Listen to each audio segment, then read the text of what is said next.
ठीक है, आज हम लोग आपके सिलेबस का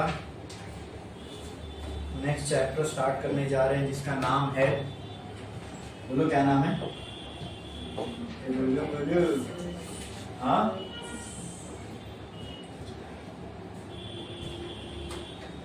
मैकेनिकल प्रॉपर्टीज ऑफ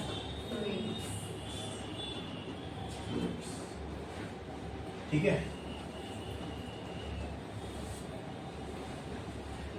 अब मैकेनिकल प्रॉपर्टीज पढ़ना है। प्रॉपर्टीज यानी किसी चीज की कोई कैरेक्टरिस्टिक, कोई खूबी, कोई खामी, कोई जैसे वो बिहेव करती है रिगार्डिंग वो, ठीक है।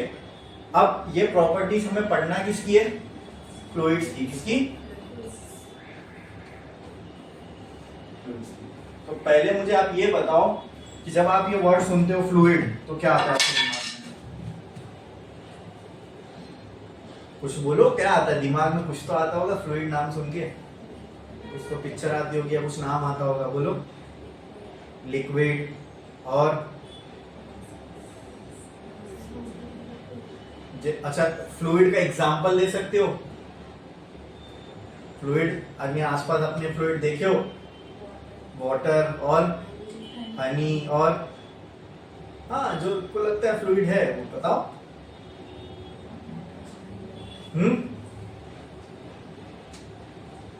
घासलेट, पेट्रोल, डीजल, ये सब नहीं है फ्लूइड, है ना? ये भी फ्लूइड। हाँ, तो सलाइवा अपना, ये भी तो फ्लूइड ही है। हाँ, ब्लड फ्लूइड है, बराबर। तो ऐसी चीजें जब आप फ्लूइड सुनते हो तो ऐसी ऐसी सब चीजों का दिमाग में नाम आता है जिसपे हाथ डाले तो हाथ भीगा, हाथ गीला हो जाए, है ना? अगर ऐसा मोटी मोटी भाषा में बोलूं तो ये आइडिया लगता है, ये आइडिया कंसीव होता है अपने दिमाग में जब हम लोग वर्ड फ्लूइड सुनते हैं तो, बराबर। ठीक है, और अब मैं आपसे पूछता हूँ, आप लोग मुझे ये बताना, आप लोग ने फ्लूइड का एग्जाम ये सब फ्लूइड है क्या बताना? तो जो आपने कहा वाटर, हाँ हाँ, और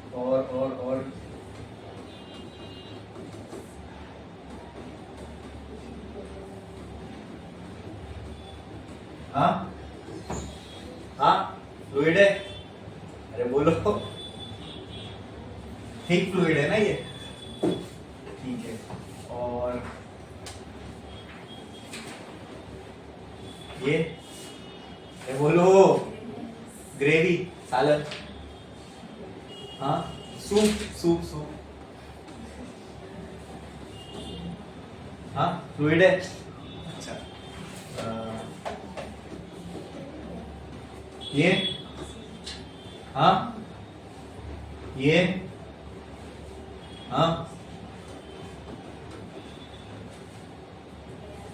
हाँ, ठीक है। तो आप लोग को जब मैं फ्लूइड बोलता हूँ तो आप लोग को लगता है ये सारी चीजें फ्लूइड है और ये चीजें फ्लूइड नहीं है, ठीक है।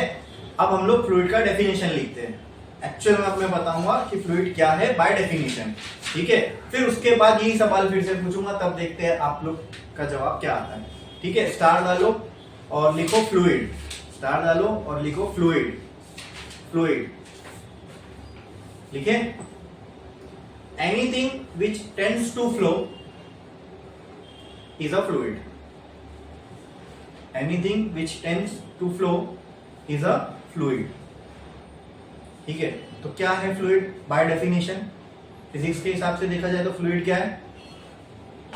Anything which tends to flow, जो फ्लो हो सकता है वो फ्लूइड है। एयर फ्लो हो सकती है, फ्लूइड है। गैसेस फ्लो हो सकती है, फ्लूइड है। अब बताओ ऑक्सीजन, ऑक्सीजन गैस होगी तो फ्लो हो सकती है, कार्बन डाइऑक्साइड गैस होगी तो फ्लो हो सकती है, एयर फ्लो होती है, यस। तो अब क्या ये सब फ्लूइड है? हाँ, तो ये सबसे पहला मिथ जो है मैं बच्चे लोग के दिमाग से निकालता हूँ, क्योंकि फ्लूइड जब वो लोग नाम सुनते हैं तो उनको सिर्फ तरल चीजें ऐसा लगती है, नदी का पानी, सूप, ग्रेवी, ये सब जो गीली गीली चीजें होती है, ऐसा लगता है यही फ्लूइड है, ठीक है। तो ये भी है फ्लूइड, मैं ये नहीं कह रहा हूँ फ्लूइड नहीं है, लेकिन सिर्फ वही फ्लूइड नहीं है, जो चीज फ्लो हो सकती है दैट इज फ्लूइड। स्मोक, कोई सिगरेट पी रहा है उसका धुआं निकल रहा है, वो जो स्मोक निकल रही है वो भी फ्लूइड है। आ रही बात समझ में? क्लियर? ओके। तो फ्लूइड समझ में आया क्या है। अब ये जो फ्लूइड के बिहेवियर होते हैं, अभी जैसे मान लो एक ऑक्सीजन गैस है कहीं पे फ्लो हो रही है, उसमें करोड़ों अरबों पार्टिकल होंगे, ठीक है। और मेजरली हम लोग जो इस चैप्टर के अंदर पढ़ने वाले हैं ना फ्लूइड की प्रॉपर्टी, वो टाइप के फ्लूइड की पढ़ने वाले जो आप दिमाग में सोच रहे थे, ठीक है। फ्लूइड्स दो तरीके के होते हैं, पहला है लिक्विड फ्लूइड और ये सारे जो ये होते हैं गैसियस फ्लूइड, है दोनों भी फ्लूइड ही, ठीक है। फिर हम इनको कैटेगराइज कैसे करें सर, ये जो गीली गीली चीज दिखती है और ये जो गैस टाइप, तो इनको बोलते हैं लिक्विड फ्लूइड और ये है गैसियस फ्लूइड। तो लिखो there are two types of fluid, one liquid fluid, पहला लिक्विड फ्लूइड और दूसरा है गैसियस फ्लूइड,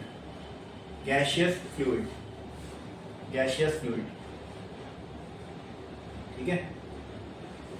लिक्विड फ्लूइड के बाजू में लिख दो ब्रैकेट डाल के example water, kerosene, petrol, diesel, ठीक है। और गैसियस फ्लूइड के बाजू में एग्जाम्पल डाल के लिखो oxygen gas, carbon dioxide gas, air, smoke, ठीक है, लिखो।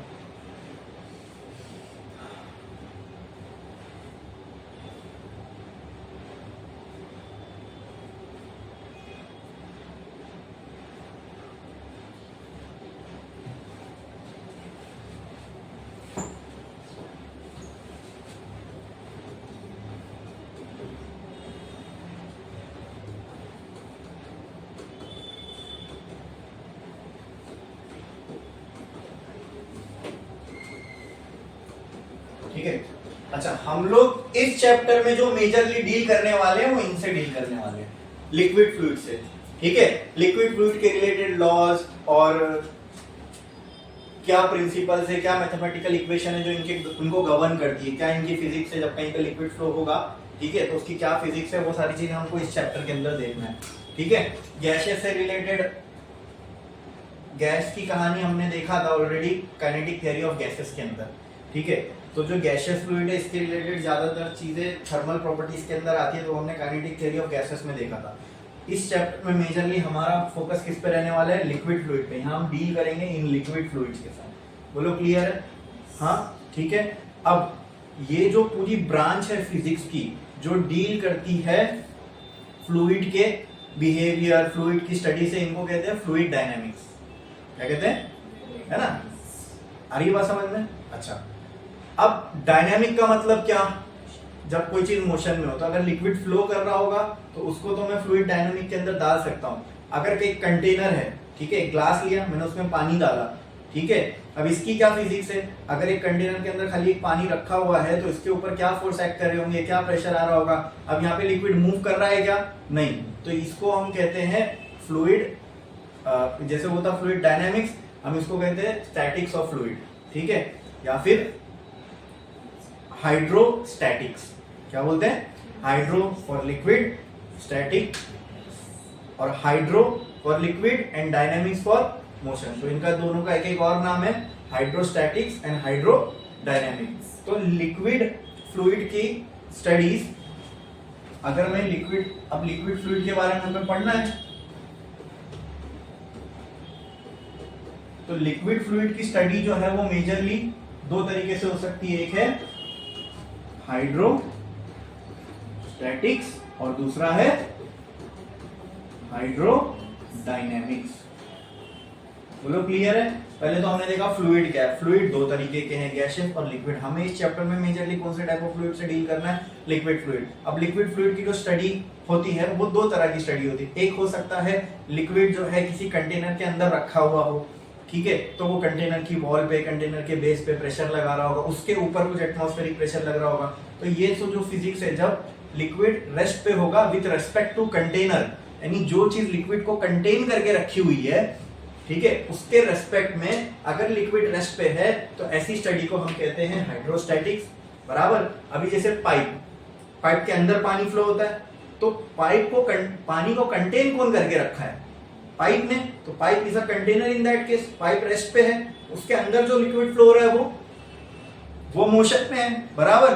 तो जब liquid with respect to container motion में होगा तो ऐसी स्टडी को हम कहेंगे हाइड्रोडायनामिक्स। वहां मोशन आ गया लिक्विड का। आ रही है बात समझ में? क्लियर है? तो लिखो, नेक्स्ट पॉइंट लिखो, एक लाइन छोड़ो, स्टार डालो और लिखो, in this chapter we will majorly deal with liquid fluids, with liquid fluids, with liquid fluids, with liquid fluids. इसका एक लाइन छोड़ के लिखो, स्टार डाल के, study of liquid fluids can be categorised, study of liquid fluids can be categorised into two parts, into two parts, into two parts. Number one hydrostatics, number two hydrodynamics,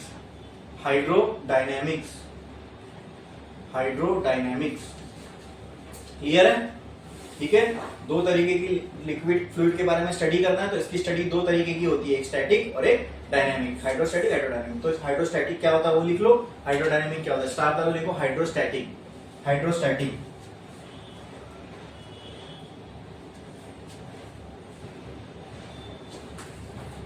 तो अब से आगे जब भी आप पानी, पेट्रोल ये सब की बात करोगे तो उसको लिक्विड बोला करो, फ्लूइड नहीं। क्या बोला करो? लिक्विड। या फिर फ्लूइड लगाना है तो लिक्विड फ्लूइड बोला करो, ठीक है? तो माइंड में क्लैरिटी रहेगी कि फ्लूइड सिर्फ ये नहीं होते, दूसरे तरीके के भी है, गैसेस, वो भी फ्लूइड है, ठीक है? तो हाइड्रोस्टैटिक लिखा आपने, उसका डेफिनेशन बोल रहा हूं, लिखो, if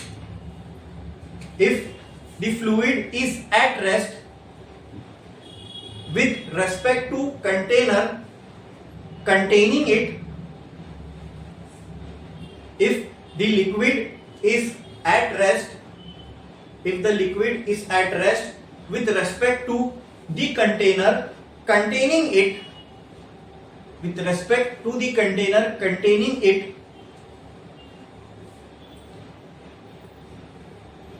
such a study of liquid is called as hydrostatics. Such a study of liquid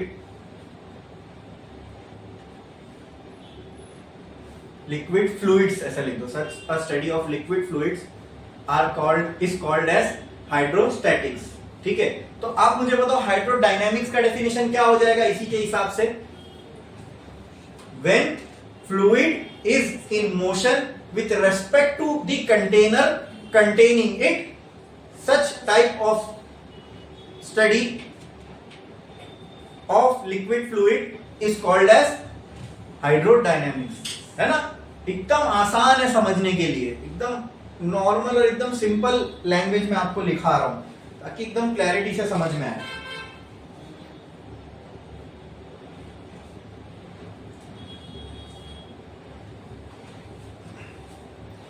clear?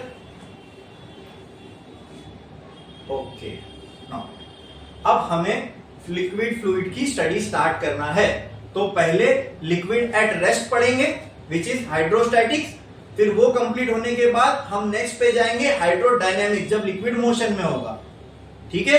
तो पहले हम लिक्विड को रेस्ट पे पढ़ेंगे कि अगर एक कंटेनर है उसमें मैंने लिक्विड डाल दिया तो क्या होगा। ओके, चलो बढ़े आगे।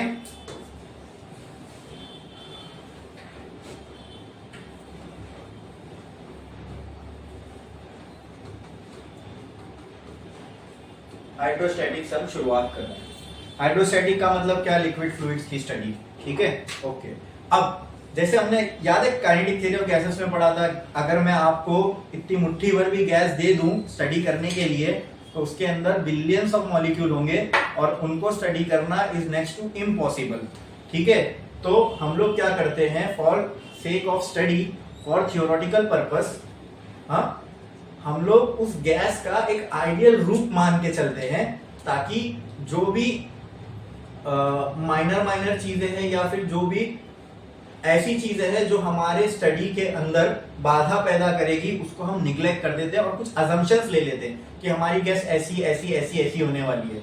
उससे क्या होता है, उससे स्टडी करना आसान हो जाता है उस चीज को, ठीक है? वरना रियल केस अगर उसका देखने जाए हम लोग, रियलिटी, और उसको एनालाइज करने जाए तो it will be next to impossible. तो ऐसी गैस जो हमने स्टडी पर्पस के लिए ली थी, थियोरेटिकल पर्पस के लिए ली थी, ताकि हम गैस के बिहेवियर को स्टडी कर सके, तो उस गैस को हमने क्या नाम दिया था? हाँ, आइडियल गैस। उसी तरह फ्लूइड के भी बिहेवियर को स्टडी करना रियल केस में is next to impossible. It contains billion and trillions of molecule. हर एक का बिहेवियर देखना समझना बहुत मुश्किल है। तो हम लोग इनकी मैक्रोस्कोपिक प्रॉपर्टीज, मैक्रोस्कोपिक का मतलब होता है बड़ी बड़ी चेंजेस के बारे में पढ़ते हैं, एकदम डीप में जाके मॉलिक्यूलर लेवल पे क्या हो रहा है वो नहीं देख रहे हैं, ठीक है। वो होता है माइक्रोस्कोपिक स्टडी, ठीक है। मैक्रो मतलब बड़ा बड़ा मोटा मोटी चीजें देख रहे हैं, समझ में आ रहा है, ठीक है। तो अब इन प्रॉपर्टीज को भी अगर देखना है तो उस फ्लूइड की, ठीक है, फ्लूइड किस तरीके से बिहेव करता है और इन प्रॉपर्टीज में क्या चेंज आता है, वो क्या प्रॉपर्टीज है आगे देखेंगे हम लोग, ठीक है। क्या चेंजेस आता है उन प्रॉपर्टीज में फ्लूइड की जब हम उसके बिहेवियर के बारे में स्टडी करते हैं, ठीक है। तो रियल केस में it is next to impossible to study those properties, ठीक है। तो हम क्या करते हैं, फ्लूइड का एक स्पेशल टाइप मान के चलते हैं। जैसे हमने गैस के लिए माना था फॉर स्टडी पर्पस, एक टाइप की हमने गैस कंसीडर की थी, कुछ अजम्पशंस लिए थे। रियल गैस में वो अजम्पशन ट्रू नहीं बैठते, लेकिन फॉर सेक ऑफ स्टडी हमने गैस पे वो अजम्पशन लगाए और बोले हमारी गैस तो ऐसी है, जिस पे हम स्टडी करेंगे वो ऐसी रहने वाली। अब वैसी गैस रियलिटी में है नहीं, it is called as ideal gas. उसी तरह फ्लूइड की स्टडी करने के लिए भी हम लोग रियल फ्लूइड्स के ऊपर ये स्टडी करना बहुत मुश्किल है। तो इसलिए हम एक अजम्पशन करते हैं कि हम जो फ्लूइड पे स्टडी करेंगे वो ये क्राइटेरिया को फॉलो करेगा। वो रियल में करता होगा नहीं करता होगा उससे मुझे कोई लेना देना नहीं है, ठीक है। और नहीं करता होगा तभी हम इसको क्या कह रहे हैं, आइडियल फ्लूइड। आई बात समझ में? तो जिस तरीके से गैस की स्टडी के लिए हमने एक special type of gas consider की थी कुछ अजम्पशन के साथ, उस गैस को हमने क्या नाम दिया, ideal gas, for the sake of study. उसी तरह फ्लूइड की भी हमें स्टडी करना है तो हम एक फ्लूइड को अज्यूम करेंगे for the sake of study, for theoretical purpose, that fluid will be called as ideal fluid, ठीक है। तो गैस, जब आपने आइडियल गैस लिए तो उसके कुछ अजम्पशंस भी लिए थे ना, हाँ, कि इसके मॉलिक्यूल के बीच में कुछ वाइब्रेशन नहीं होगा, पोटेंशियल एनर्जी में कोई चेंज नहीं आएगा, वो देखे थे हमने assumptions while assuming ideal gas, देखा था। उसी तरह जब हम फ्लूइड पढ़ रहे हैं तो फ्लूइड के बिहेवियर को स्टडी करने के लिए हम एक स्पेशल टाइप का फ्लूइड अज्यूम करने वाले हैं। That special type of fluid which we will assume for the sake of study for theoretical purposes is called as ideal fluid, ठीक है। एक लाइन छोड़ो, स्टार डालो और लिखो आइडियल फ्लूइड, स्टार डालो, ideal fluid. It is impossible to study behavior of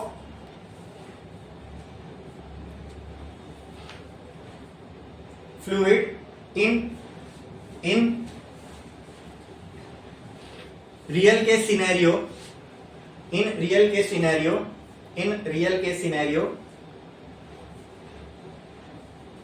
That is why in order to study the behavior of fluid, that is why in order to study the behavior of fluid, we consider a fluid with some assumptions, we consider a fluid with some assumptions which is called as ideal fluid, which is called as ideal fluid, which is called as ideal fluid, ठीक है, clear है। एक line छोड़ो, star डालो, assumptions made for ideal fluid। अब जो मैं ideal fluid consider कर रहा हूं वो क्या क्या क्राइटेरिया को सेटिस्फाई करेगा। अब दोस्तों यहां से ध्यान दो, मेरी बात सुनो, मैं कुछ आपसे कहना चाहता हूं, ठीक है। और मैं आपसे ये कहना चाहता हूं कि अब से आगे पूरे चैप्टर में जब भी फ्लूइड की बात होगी वो कौन सा होगा, तो ये जो अजम्पशन हम लिख रहे हैं ऑटोमेटिकली वो उन अजम्पशंस को सेटिस्फाई करेगा। समझ में आया? अभी तो लिए ना भाई स्टडी पर्पस के लिए, ठीक है। तो अब से जो भी हमारा फ्लूइड होगा वो क्या होगा, ideal fluid. Assumptions made for an ideal fluid. देखो फर्स्ट अजम्पशन लिखो,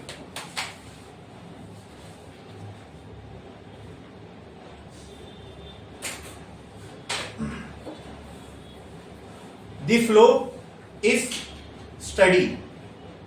The flow is steady. The flow is steady. ठीक है? For an ideal fluid. For an ideal fluid. Next. Ideal fluid is incompressible. Is incompressible. Is incompressible. Third, there is no viscous force. There is no viscous force between two liquid layers of an ideal fluid. There is no viscous force between two liquid layers in an ideal fluid. ठीक है?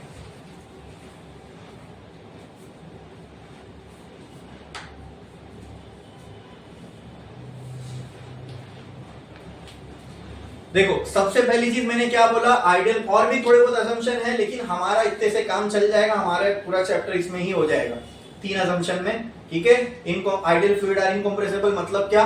अगर example लो, मैंने एक container लिया steel का, ठीक है, मान लो 1 मीटर बाय 1 मीटर का ऐसे स्टील का चौपन कंटेनर है, 1 मीटर हाइट है, 1 मीटर विड्थ है, 1 मीटर डेप्थ है। अरे बोलो समझ में आ रहा है? रेहानी बोलो समझ में आ रहा है? ओके, ठीक है। अच्छा, ऐसा एक कंटेनर है, उसमें मैंने आइडियल फ्लूइड भर दिया, ठीक है? हाँ, आइडियल फ्लूइड भर के मान लो मैंने उसके ऊपर एक पिस्टन रखा, पिस्टन मतलब एक वेट रखा जो उस पानी को दबाए। अब इस वेट के ऊपर मैं 100 हाथी खड़ा कर दूं ना, तो वो भी वो जो फ्लूइड है वो 1 मिलीमीटर भी नहीं डिस्प्लेस होएगा। इनकम्प्रेसिबल का मतलब यही हुआ ना, समझ में आया? क्लियर है कि अगर मैं बड़ा सा कंटेनर लूं, उसमें आइडियल फ्लूइड भर दूं, उसके ऊपर एक पिस्टन रखूं या एक ढक्कन रखूं और उस पर 100 हाथी खड़ा कर दूं ताकि ये पानी दबे, तो ये होने वाला नहीं है, ये फ्लूइड। तो आप कह सकते हो इस प्रॉपर्टी को सेटिस्फाई करने वाला जो सबसे नजदीक फ्लूइड आता है वाटर, ठीक है? हाँ, it acts as an ideal fluid, it is also incompressible. ठीक है? ओके, बोलो समझ में आया? अच्छा, ये एक प्रॉपर्टी थी आइडियल फ्लूइड की, ये समझे? ठीक है। दूसरी प्रॉपर्टी आइडियल फ्लूइड की क्या है कि द फ्लो इज स्टडी। अब स्टडी फ्लो का मतलब क्या होता है समझो।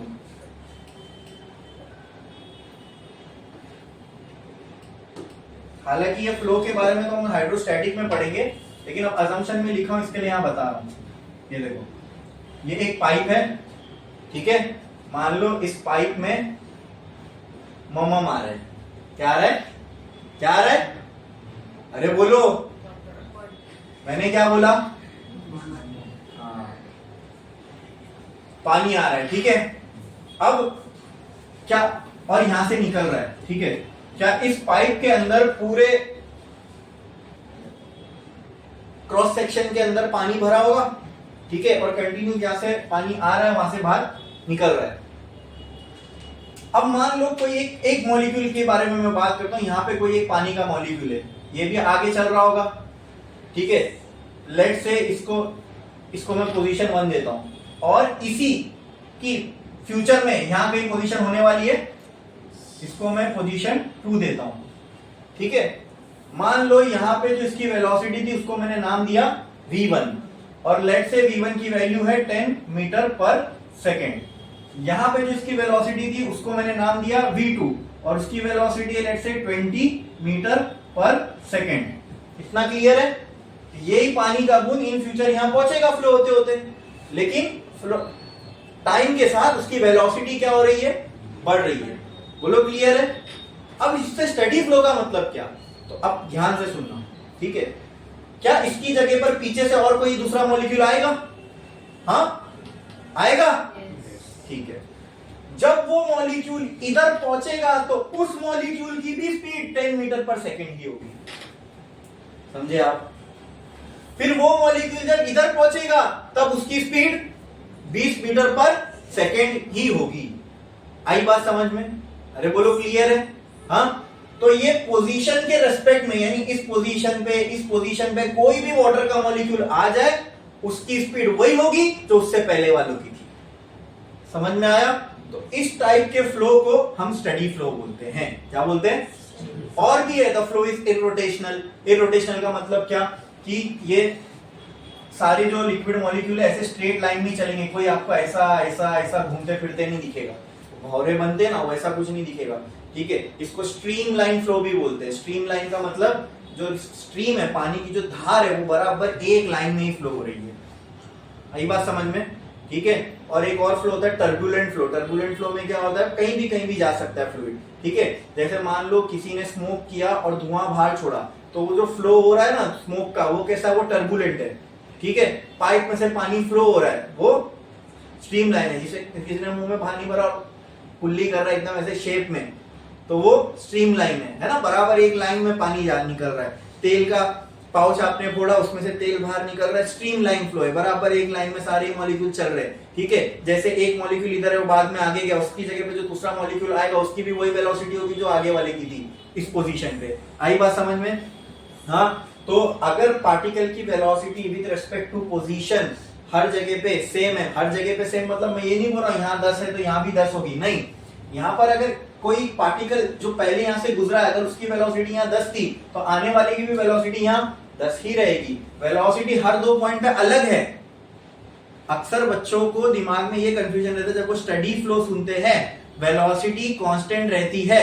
नहीं, वेलोसिटी कांस्टेंट रहती है तो दिमाग में क्या आता है कि ये हर पॉइंट पे वेलोसिटी का सेम होना, उसी को हम कांस्टेंट बोलते हैं ना। नहीं, यहाँ पे जो वेलोसिटी एक कांस्टेंट है, ठीक है, लेकिन पोजीशन के रेस्पेक्ट में यहां पर अगर एक मॉलिक्यूल है उसकी वेलोसिटी यहां पर 10 थी, आगे जाएगा तो वहां पे 10 नहीं होगी, वहां उसकी वेलोसिटी कुछ और होगी। हाँ, लेकिन पक्के से मैं ये बोल सकता हूं कोई और पार्टिकल इधर आया तो उसकी वेलोसिटी इस पोजीशन पे तो 10 ही रहेगी। अरे बोलो, क्लियर है? हाँ, इन टाइम वेलोसिटी कांस्टेंट है, इन टाइम। ठीक है, अगर मैं 10 मिनट के लिए ये पूरा प्रोसेस चलने दूं, ठीक है, तो हर बार यहां पर जो भी पार्टिकल आएगा उसकी वेलोसिटी यही रहने वाली है। बोलो, क्लियर है? हाँ, अगर यहाँ पे 10 थी, मान लो यहाँ पे कोई ये एक पोजीशन है, यहाँ पे वेलोसिटी की वैल्यू 15 मीटर पर सेकंड है, तो ये जब इधर आएगा तो इसकी 15 मीटर पर सेकंड होगी, इसके पीछे वाला पार्टिकल जब इधर आएगा तो उसकी भी 15 मीटर पर सेकंड ही होगी इस जगह पर। समझ में आया? तो ऐसे टाइप के फ्लो को बोलते हैं स्टडी फ्लो। बोलो, क्लियर है? वेलोसिटी का एक पर्टिकुलर पोजीशन पे कांस्टेंट होना, तो कोई भी मॉलिक्यूल आए वो उसी वेलोसिटी को अटेन करते हुए जाएगा। समझे? क्लियर है? समझ में आया स्टडी फ्लो क्या है? और तीसरा क्या बोला था मैंने?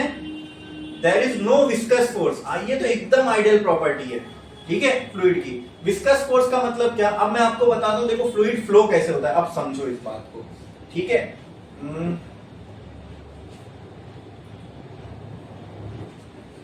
मान लो ये जो मैंने अभी बनाया हो ना, ये एक रिवर का बेड है। बेड मतलब जमीन, जो रिवर की जो सबसे निचली सतह है वो ये है। ठीक है, इसके ऊपर मान लो यहां तक पानी है, ये लेवल तक, रिवर के कुछ ऊपर तक। अब पानी फ्लो कैसे होता है ये हम देख तो नहीं सकते, लेकिन हमने एक अपना इमेजिनरी कॉन्सेप्ट बनाया कि जब पानी फ्लो हो रहा होगा तो इस तरीके से बिहेव करता होगा। ठीक है, हमने क्या सोचा कि यहां से यहां तक जो ये पानी है ना, ये एक्चुअल में एक, हमको तो ठोस दिखता है, पानी का बल्क दिखता है, हमें बल्क में पानी है। हमने इसके बिहेवियर को समझने के लिए ऐसा एक थियोरी डिराइव की कि पानी जो है ना ये बहुत सारी लेयर्स में बटा हुआ है। किसमें बटा हुआ है? लेयर्स में। मतलब आप मुझे बताओ कि अगर आप नदी में पानी देख रहे हो तो उसकी सबसे ऊपर जो पानी की सतह है और जो उसकी जमीन है, इनके बीच में क्या करोड़ों पानी की लेयर्स होगी? अब उसको आप डिस्टिंग्विश कर सकते हो क्या आंखों से? ये तो आपके समझने के लिए मैंने ऐसा मोटा मोटा बनाया, लेकिन ऐसी कितनी करोड़ों लेयर्स होंगी? बोलो, क्लियर है? समझ में आया? ठीक है, तो अब ये लेयर है, ये नदी बह रही है, ये लेयर आगे चलना चाहती है, ये लेयर इससे जुड़ी हुई है। ठीक है, अब जैसे मान लो ये मेरा हाथ है, ये नीचे वाला हाथ इससे जुड़ा हुआ है, ये आगे चलना चाहता है और ये एकदम एक दूसरे के साथ लॉक है, तो क्या ये भी आगे जाए, इसके साथ जाएगा? ठीक है, लेकिन अगर ये लॉक है, ये आगे इसकी वजह से जा रहा है, लेकिन ये जाना नहीं चाहता। आई बात समझ में? ठीक है, ये समझ लो विस्कस फोर्स जो है ये दो फ्लूइड के बीच का फ्रिक्शन है। ठीक है, अब कोई दो चीज के बीच में फ्रिक्शन होगा तो अगर एक चीज आगे जाना चाह रही है तो फ्रिक्शनल फोर्स कहां लगेगा? अपोजिट डायरेक्शन में। ठीक है, उसी तरह ये तो पानी की लेयर है, ये ऊपर वाली लेयर आगे जाना चाहती, ये नहीं जाना चाहती, तो ये इसके ऊपर कहां फोर्स लगाएगी? अपोजिट डायरेक्शन में, बराबर। लेकिन अगर इसका जो आगे बढ़ने का फोर्स है इसके विस्कस फोर्स से ज्यादा है तो ये आगे बढ़ेगा। लेकिन क्या ये नीचे वाली लेयर इसकी स्पीड को मैच कर पाएगा? नहीं। समझ में आ रहा है? लेकिन ये आगे बढ़ेगा। लेकिन कहानी ये खत्म नहीं होती है, इसके नीचे भी एक लेयर है, बराबर। अब अगर मान लो मैं इस लेयर ये जो दो लेयर या इस लेयर की वेलोसिटी को v1 मान लू, इसकी वेलोसिटी को v2 मान लू, इसकी वेलोसिटी को v3 मान लू, और मैं बोलूं v1 v2 और v3 के बीच का रिलेशन बताओ, तो आप क्या बोलोगे? कौन सबसे बड़ा? फिर तो ऐसा जैसे जैसे हम नीचे जाते जाएंगे वैसे वैसे इन फ्लूइड लेयर की जो वेलोसिटी वो क्या होती जाएगी? कम होती जाएगी। और लगभग जब आप यहाँ पहुंचोगे ना, फ्लूइड की जो फ्लो होने की वेलोसिटी और ना के बराबर होती है, निग्लिजिबल होता है। तो ये यहाँ का जो फ्लूइड है ये जमीन के साथ छिटका होगा, ऐसा मान लो ये फ्लो ही नहीं हो रहा है, समझे? ये वहीं पर है। अरे समझे? हाँ, क्योंकि अब ये वाले फ्लूइड के केस में तो इसको सॉलिड पीछे की तरफ खींच रहा है ना। ये लास्ट वाली लेयर के नीचे कौन है? सॉलिड। ये लिक्विड कितना भी फोर्स लगा ले, जमीन को अपने साथ थोड़ी लेके जा सकता है, समझे? तो एक तरीके से ये फ्लूइड कहां पे हो गया? रेस्ट पे। समझ में आया?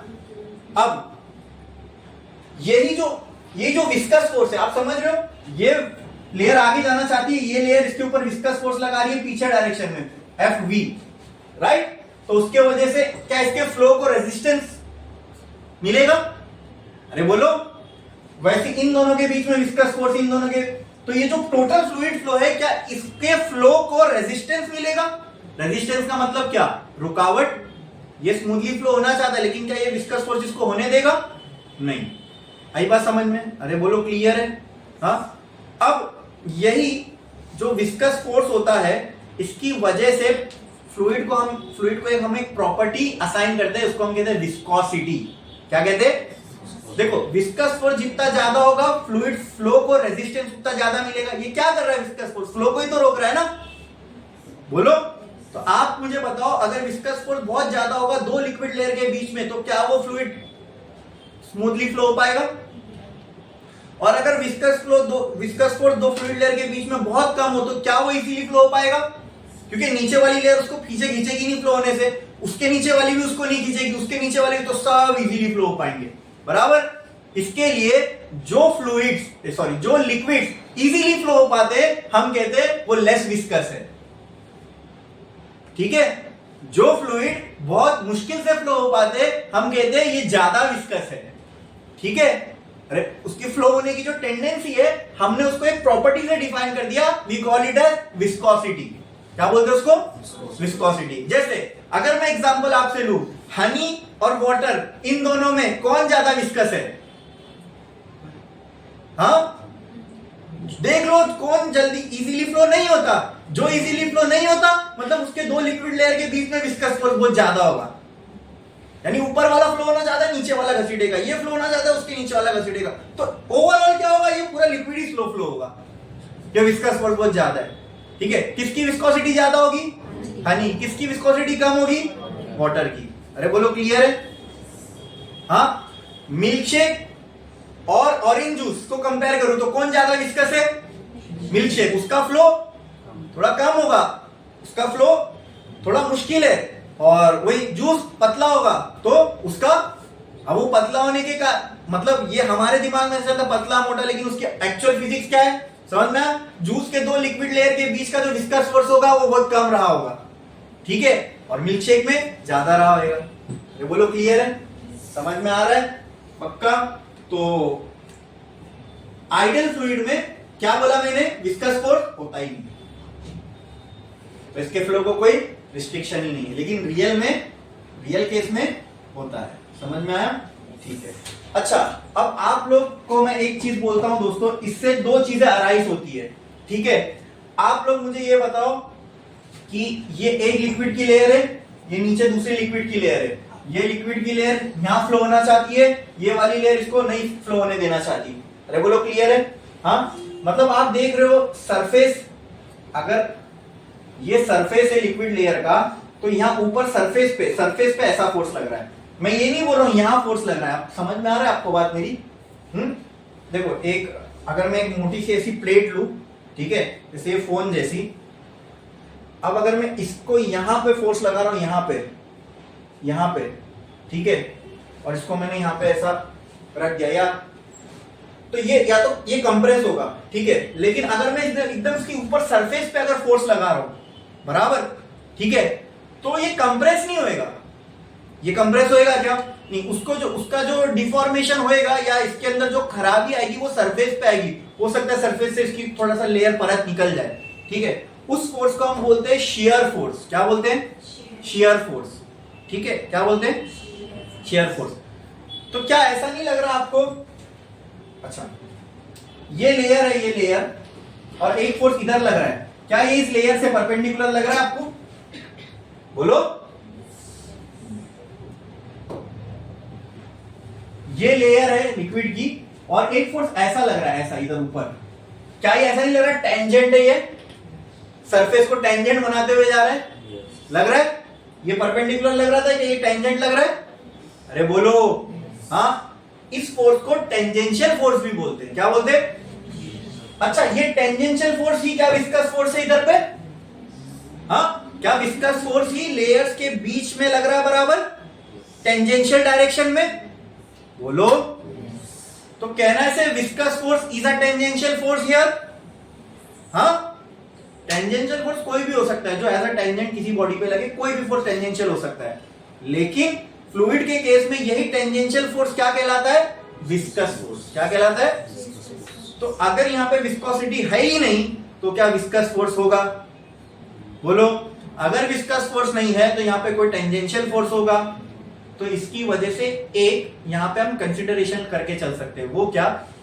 टेंजेंशियल फोर्स की वजह से स्ट्रेस पैदा होता है, ठीक है। फोर्स की वजह से स्ट्रेस पैदा होता है।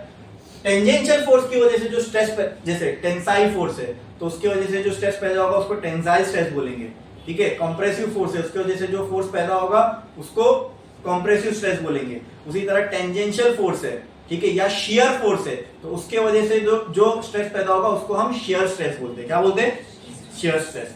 जैसे अगर आपने टेंसाइल फोर्स पढ़े हो तो वहां पे आपने एक मॉड्यूलस भी पढ़े होंगे जिसको हम यंग्स मॉड्यूलस बोलते हैं, ठीक है। उसी तरह जब शियर फोर्स लगता है तो तब भी एक मॉड्यूलस आता है, उसको हम कहते हैं शियर मॉड्यूलस। क्या बोलते हैं? शियर फोर्स के लिए जो मॉड्यूलस आएगा उसको क्या बोलेंगे? बोलो, क्लियर है? हाँ, अरे बोलो।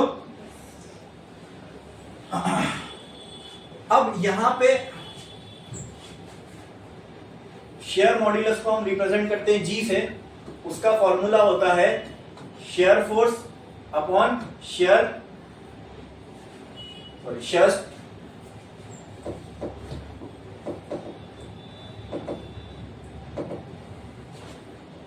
Stress upon shear strain.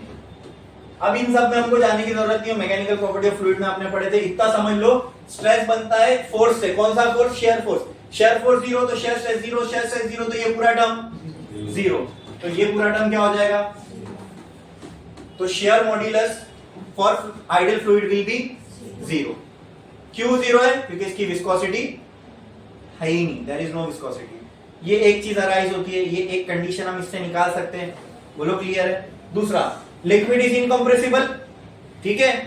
तो उस वक्त में जो मॉड्यूलस लगता है किसी फ्लूइड पे उसको हम कहते हैं बल्क मॉड्यूलस। क्या कहते हैं? क्या कहते हैं? उसको हम रिप्रेजेंट करते हैं के से। किससे? के से। अब बल्क मॉड्यूलस का फॉर्मूला होता है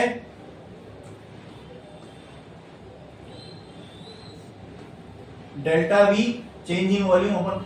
अब ये ओरिजिनल वॉल्यूम ऊपर आएगी, delta P into original volume upon change in volume. मुझे बताओ, आइडियल फ्लूइड के लिए वॉल्यूम में कोई चेंज आएगा?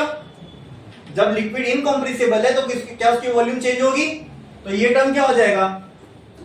अगर ये टर्म जीरो हो गया तो ये पूरा टर्म क्या हो जाएगा? तो K की वैल्यू फॉर आइडियल फ्लूइड कितनी होती है? इनफाइनाइट। क्या होती है? तो ये दो असम्पशन से हमें दो और प्रॉपर्टीज मिली या दो चीज और समझ में आई। वो क्या? क्योंकि आइडियल फ्लूइड में कोई विस्कोसिटी नहीं होती, उसमें टेंजेंशियल फोर्स जीरो होता है, टेंजेंशियल फोर्स जीरो मतलब viscous force zero, viscous force zero मतलब जो उससे शेयर स्ट्रेस बनेगा वो जीरो। अगर शेयर स्ट्रेस जीरो है तो शेयर मॉड्यूलस भी जीरो होगा। बोलो क्लियर है? ये कंक्लूजन निकला इसके पास विस्कोसिटी ना होने से। बोलो क्लियर है? इसके पास एक और प्रॉपर्टी आ गई, हम कह सकते हैं कि क्योंकि आइडियल फ्लूइड के पास कोई विस्कोसिटी नहीं है, its share modulus will be zero. Because ideal fluid is incompressible, इसके वॉल्यूम में कोई चेंज आएगा ही नहीं। अगर इसके वॉल्यूम में कोई चेंज नहीं आएगा तो इसका जो बल्क मॉड्यूलस होगा के, उसकी वैल्यू क्या आएगी? इनफाइनाइट। बोलो क्लियर है? बोलो क्लियर है? एक लाइन छोड़ो, स्टार डालो, लिखो for an ideal fluid, for an ideal fluid, for an ideal fluid there is no viscosity, there is no viscosity, for an ideal fluid there is no viscosity, therefore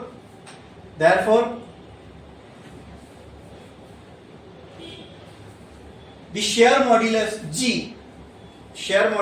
G for an ideal fluid is zero. Next point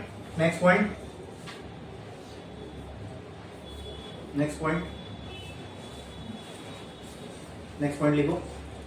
For an ideal fluid is incompressible, an ideal fluid is incompressible due to which there is no change in its volume,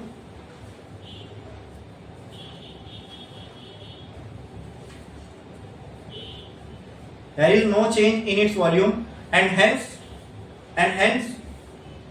bulk modulus K for an ideal fluid is infinite. Bulk modulus for an ideal fluid, bulk modulus bracket में लिखो capital K, for an ideal fluid is infinite.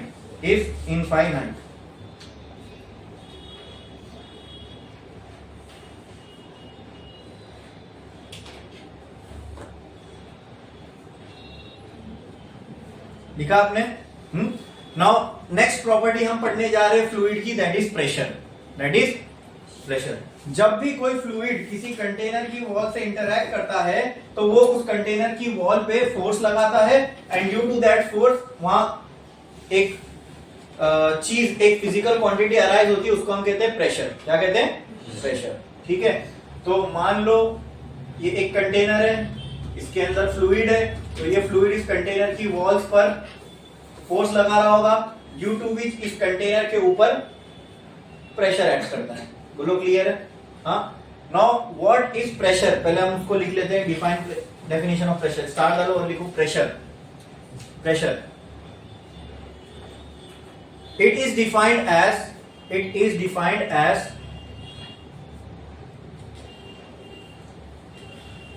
Perpendicular force, bracket में लिखो thrust, THRUST, thrust. It is defined as the perpendicular force per unit area, per unit area.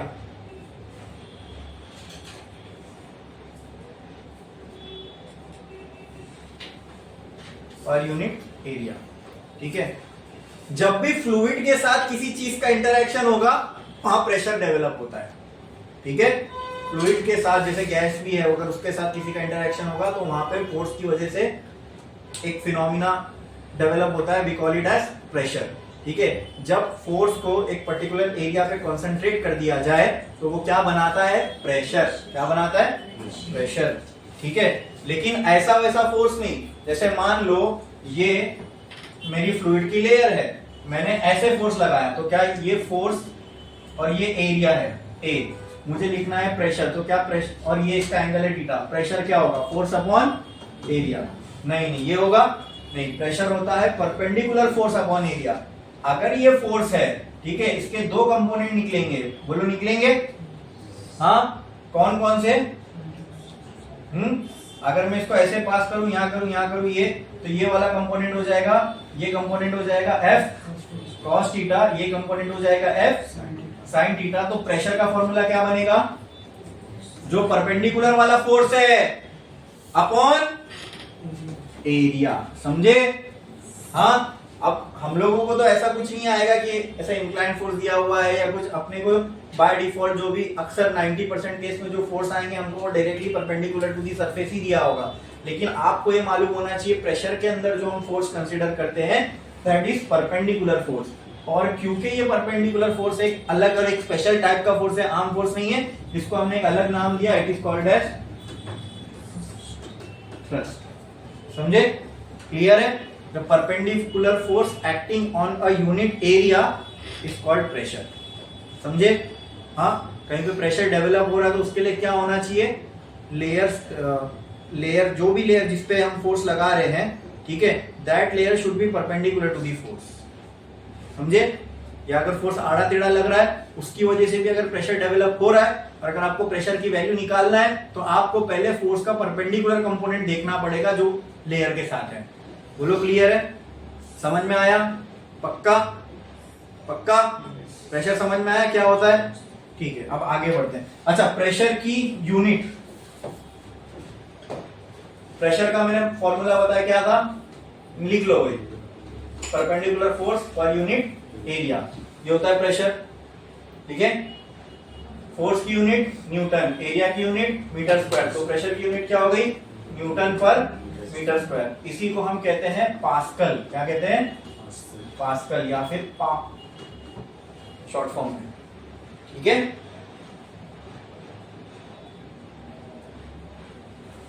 इतना समझ में आया। और कुछ इसके कन्वर्जन फैक्टर है वो हम जब प्रॉब्लम करेंगे तब देखेंगे। प्रेशर की यूनिट क्या समझ में आया।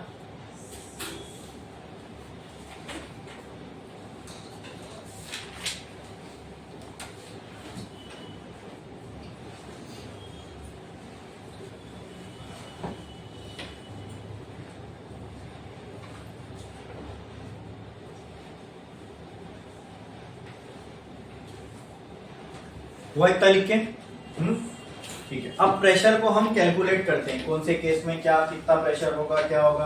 प्रेशर समझ में आया ना, प्रेशर क्या होता है, pressure is defined as a perpendicular force acting per unit area.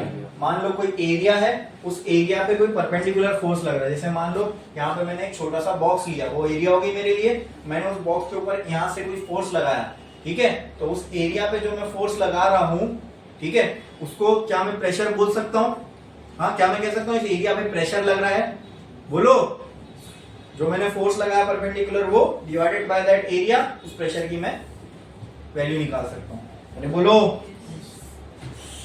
Next, अब प्रेशर को हम कैलकुलेट करने जा रहे हैं कि अगर कहीं पे एक लिक्विड है कंटेनर के अंदर, तो वहां पे अगर हमें प्रेशर फाइंड करना है तो कैसे फाइंड करेंगे।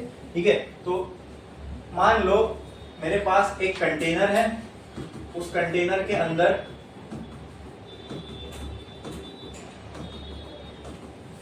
ये लिक्विड है, ठीक है। अब इस लिक्विड के अंदर कोई भी एक पॉइंट होगा, मान लो ये एक पॉइंट है, ठीक है। मुझे पता लगाना है इस पॉइंट का क्या प्रेशर है, इस पॉइंट पे क्या प्रेशर एक्ट कर रहा है। लेट दिस पॉइंट बी ए, ठीक है। इस पॉइंट पे क्या प्रेशर है वो मुझे फाइंड करना है। तो इसको फाइंड करने का एक प्रॉपर तरीका है, समझो। जिस भी पॉइंट पे आपको प्रेशर निकालना है फ्लूइड के अंदर, उस पॉइंट से आप उस पॉइंट पे आप एक लिक्विड कॉलम बनाओ। क्या बनाओ, लिक्विड कॉलम। कॉलम बनाना है, कॉलम मतलब अभी जैसे ये कॉलम घरों में बना देना, कॉलम से स्ट्रेट खड़ा हुआ एक बॉडी होती है, तो यहाँ पे मैंने एक कॉलम बना लिया। अभी लिक्विड तो 3D में होगा, तो वहां जो कॉलम बनेगा वो सिलेंडर टाइप होगा। बोलो क्लियर है। तो यहाँ पे मैंने एक कॉलम बना लिया, समझ में आया इतना, ठीक है। यहाँ पे मैंने एक कॉलम बना लिया। अब मुझे क्या करना है, इस पॉइंट ए का प्रेशर निकालना है। क्या निकालना है, प्रेशर निकालना है, ठीक है। तो पहले मैं ये चेक कर लेता हूं इस पॉइंट ए पे क्या क्या फोर्स एक्ट कर रहा है। ओके ओके, ठीक है। पहला, एक डाउनवर्ड डायरेक्शन में इसका खुद का वेट एक्ट करेगा, दैट इज mg, ये एक फोर्स हो गया। दूसरा, जब भी लिक्विड किसी चीज के साथ इंटरैक्ट करता है तो लिक्विड उस पर फोर्स लगाता है, बराबर, and that force is perpendicular to the area perpendicular to the, उसी फोर्स को हम थ्रस्ट बोलते हैं। तो लिक्विड किसी भी चीज पर क्या लगाता है? थ्रस्ट। क्या लगाता है? मतलब क्या? लिक्विड किसी चीज पर जो फोर्स लगाएगा that will be perpendicular to the area. ठीक है, तो क्या इस पॉइंट ए पे लिक्विड एक फोर्स लगाएगा? कैसा होगा वो? Perpendicular to the. क्या ये कॉलम ऐसा अंदर की तरफ है तो लिक्विड उसको जो फोर्स लगाएगा वो अपोजिट डायरेक्शन में लगाएगा।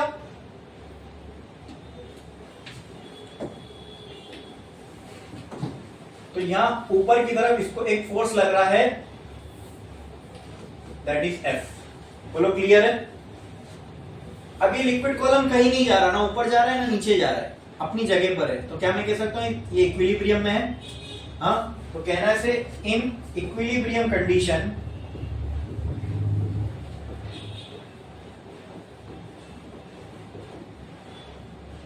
F is equal to mg।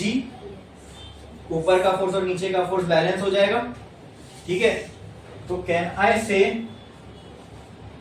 इसको मैं एफ ए नाम दे दूं, पॉइंट ए पे लग रहा है तो हाँ, F A is equal to M G. ठीक है, अब आप लोग मुझे बताओ दोस्तों, डेंसिटी क्या होती है?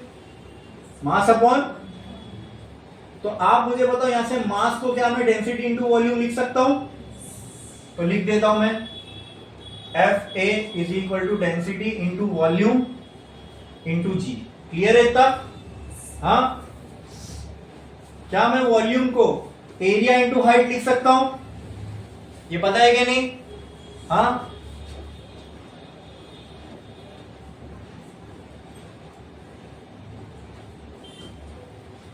ये लेंथ है, ये ब्रेड्थ है, ये हाइट है। ठीक है, वॉल्यूम क्या होती है बोलो? क्या लेंथ इंटू ब्रेड्थ इसका सरफेस एरिया है। तो क्या मैं वॉल्यूम को ऐसा भी लिख सकता हूं? एक्चुअल में वॉल्यूम का फॉर्मूला यही होता है, एरिया इंटू हाइट। ठीक है, फिर जो शेप होता है उस हिसाब से फॉर्मूला बदलता है। अगर क्यूबॉइड है तो एल इंटू बी आ जाएगा, अगर ये स्फीयर होता तो कुछ और आता। अरे बोलो क्लियर है? उसकी जो सरफेस एरिया है इंटू हाइट।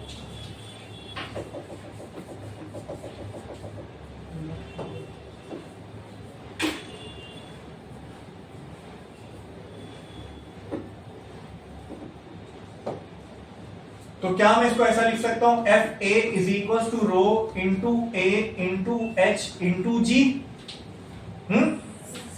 अच्छा, अभी हमने सीखा प्रेशर बराबर होता है force upon area, perpendicular force upon area.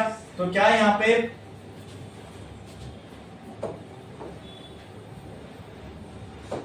क्या यहां के लिए मैं बोल सकता हूं P into A is equal to F A? हाँ, क्योंकि यहां परपेंडिकुलर फोर्स एफ ए ही है, तो एफ ए की जगह पे मैं क्या लिख सकता हूं? P इंटू ए। तो क्या मैं पी ए लिख सकता हूं? क्योंकि प्रेशर कौन सी फोर्स की वजह से बन रहा है? एफ ए से। तो एफ ए की वजह से जो प्रेशर बना वो पी ए। समझे कि नहीं समझे? पक्का? अरे ये फोर्स, ये एफ ए जो है ये फोर्स कौन लगा रहा है? लिक्विड लगा रहा है। किस पे? लिक्विड कॉलम पे। तो लिक्विड अगर किसी चीज पर फोर्स लगाएगा तो वहां प्रेशर डेवलप होता है। अभी हमने देखा ना कि लिक्विड अगर किसी चीज पर परपेंडिकुलर फोर्स लगाएगा we call that as pressure. क्या बोलते हैं उसको? अब अगर एफ ए फोर्स की वजह से प्रेशर बन रहा है तो उस प्रेशर को मैंने नाम दे दिया पी ए। तो कहना है P A into A is equal to rho into A into H into G. यहां से कैंसल, तो पी ए क्या आ गया बोलो? रो जी एच। रो जी, मतलब इस पॉइंट ए पे इस लिक्विड कॉलम की वजह से कितना प्रेशर लग रहा है? Rho G H, where rho is the density of liquid, G is acceleration due to gravity और H height of liquid column. क्या है? समझ में आया? तो अगर किसी फ्लूइड के अंदर कोई लिक्विड का कॉलम है तो उस लिक्विड के कॉलम की वजह से किसी पॉइंट पर कितना प्रेशर बनता है हम निकाल सकते हैं। समझ में आया कैसे? बोलो। तो लिखो pressure due to liquid column. Pressure due to liquid column, pressure due to liquid column.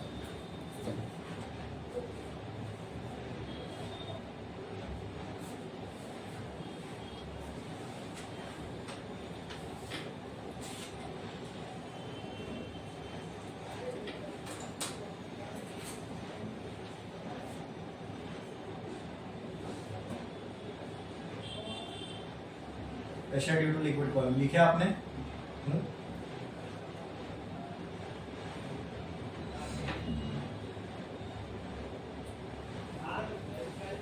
लिखो, ये पूरा बनाओ यहां से यहां तक बनाओ।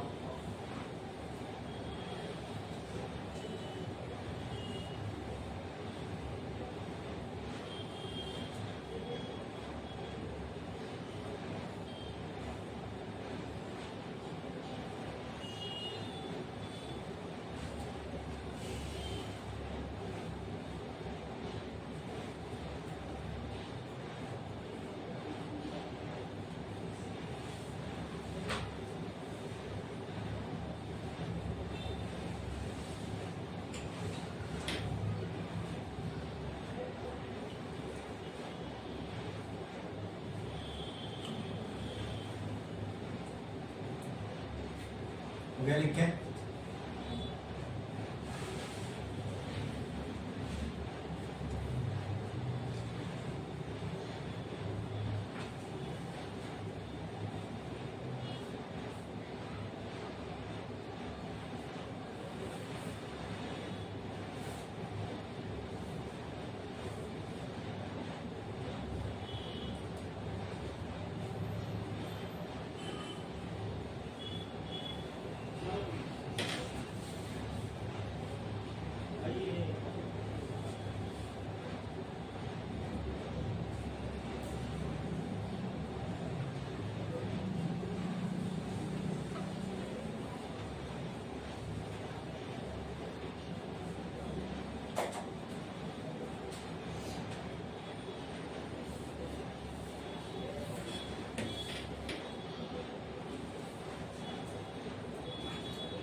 हो गया लिख के? इसके जस्ट नीचे लिखो हियर, हियर कॉमा डालो, उसके नेक्स्ट लाइन में हियर, इसके एक लाइन में नीचे लिखो हियर, फिर कॉमा डालो, फिर लिखो पी ए इक्वल, या फिर पी ए एरो डालो, प्रेशर एट पॉइंट ए, फिर रो एरो डालो, डेंसिटी ऑफ लिक्विड, फिर जी एरो डालो, एक्सेलरेशन ड्यू टू ग्रेविटी, फिर एच एरो डालो, हाइट ऑफ लिक्विड कॉलम। लिखो चारों क्या क्या है, ठीक है? क्लैरिटी रहेगी तो आगे सेल्फ स्टडी करने में आसानी होगी। करो जल्दी।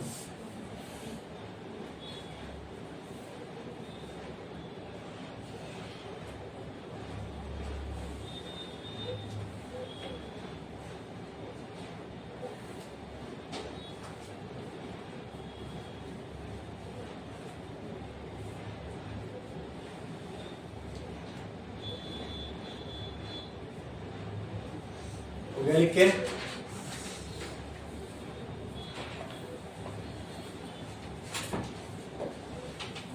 तो अगर मान लो एक कंटेनर है, इसमें लिक्विड भरा हुआ है, यहाँ पे कोई एक पॉइंट है जिसका नाम है ए, यहाँ पे प्रेशर निकालना है, तो क्या मैं ऐसा कर सकता हूँ? इसके ऊपर एक लिक्विड कॉलम बनाया मैंने, ठीक है? इस लिक्विड कॉलम की अगर हाइट h है तो इसके ऊपर लगने वाला प्रेशर क्या हो जाएगा? रो जी एच। समझ में आया? ठीक है। अब लिखो, अब सुनो सुनो मेरी बात। फ्लूइड्स के अंदर जो अक्सर चीजें काम करती है ना, वो प्रेशर डिफरेंस पे काम करती है, बजाय खाली एक पर्टिकुलर पॉइंट के प्रेशर जान लेने के। आप फ्लूइड के बिहेवियर को बहुत अच्छे से तब समझ पाओगे अगर आप प्रेशर डिफरेंस जो हो रहा है कोई दो पॉइंट के बीच में, फ्लूइड के बीच में, वो अगर अच्छे से समझ पाओ तो, ठीक है? तो क्योंकि फ्लूइड में जो चीजें काम करती है, फ्लूइड फ्लो भी जो होता है ना, वो प्रेशर डिफरेंस की वजह से होता है। ठीक है। तो एक पर्टिकुलर पॉइंट का प्रेशर जान ले अगर हम लोग, तो वो हमारे लिए इतना बेनिफिशियल नहीं होगा। हाँ, अगर हम किसी दो पॉइंट के बीच में प्रेशर डिफरेंस निकाल पाए तो वो जानकारी हमारी बहुत काम की हो सकती है। ठीक है, तो अभी हम यही मेथड देखने वाले हैं कि कोई दो जगह पे अगर प्रेशर डिफरेंस निकालना है तो कैसे निकाल सकते हैं और क्या होता है। एक लाइन छोड़ो, अभी तो सिर्फ जो मैंने आपको निकाल के बताया प्रेशर, दैट वाज जस्ट, बस ये एक लिक्विड का कॉलम है। ठीक है, अगर कोई लिक्विड का कॉलम है तो वो किसी लिक्विड के पॉइंट पे क्या प्रेशर लगाएगा वो मैंने आपको बताया। ठीक है, it is an imaginary liquid column. Liquid के अंदर अगर हमें किसी पॉइंट पे प्रेशर निकालना है तो हमें इमेजिनरी लिक्विड कॉलम इमेजिन करते हैं। ठीक है, अरे बोलो क्लियर है? ठीक है, लिखो, एक लाइन छोड़ो, स्टार डालो, हेडिंग लगाओ।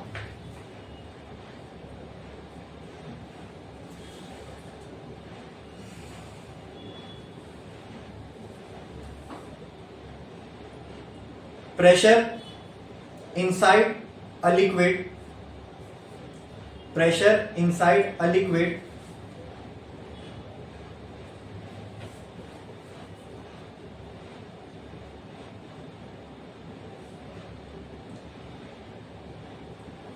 considering a liquid column, considering a liquid column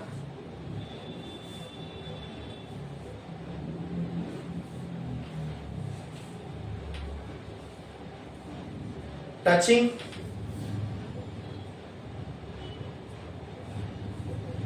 the free surface of liquid, touching the free surface of liquid, touching the free surface of liquid। अब एक दो चीजें और समझ लो दोस्तों, अगर ये कंटेनर है और इसमें ये फ्लूइड है तो ये जो टॉप मोस्ट लेयर होती है जहां पर फ्लूइड खत्म और एयर चालू, इस लेयर ऑफ लिक्विड को हम कहते हैं free surface of liquid. Free surface क्यों? इसके बाद फ्लूइड नहीं है।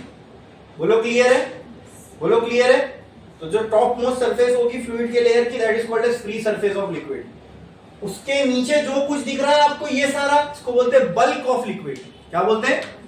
Bulk of liquid. ठीक है, अच्छा, फ्री सरफेस के ऊपर अगर एयर है, मतलब एटमॉस्फेयर है, ठीक है, तो ये एटमॉस्फेयर जो सरफेस पे प्रेशर लगाएगा इसको हम एटमॉस्फेरिक प्रेशर बोलते हैं। क्या बोलते हैं? या एटमॉस्फेरिक प्रेशर को हम लोग को अगर डिफाइन करना हो तो हम लोग इस तरीके से कर सकते हैं, the amount of pressure atmosphere applies on anything is called as atmospheric pressure. अभी राइट नाउ आपके सर के ऊपर भी एक परपेंडिकुलर फोर्स लग रहा है, ठीक है, आपके सर के एरिया पे, तो आपके सर पे प्रेशर आ रहा है और वो प्रेशर कौन लगा रहा है? एटमॉस्फेयर। तो आपके सर पर इस वक्त प्रेशर है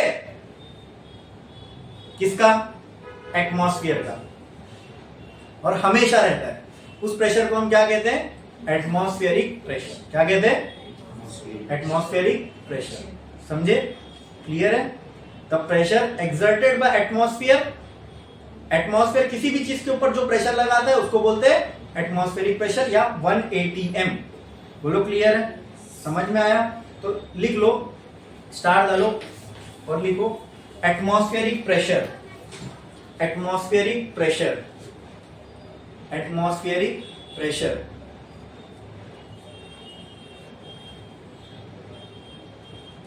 ब्रैकेट में लिखो 1 atm, 1 atm। इसी को 1 एटमॉस्फेरिक प्रेशर भी बोलते हैं। देखो, the pressure applied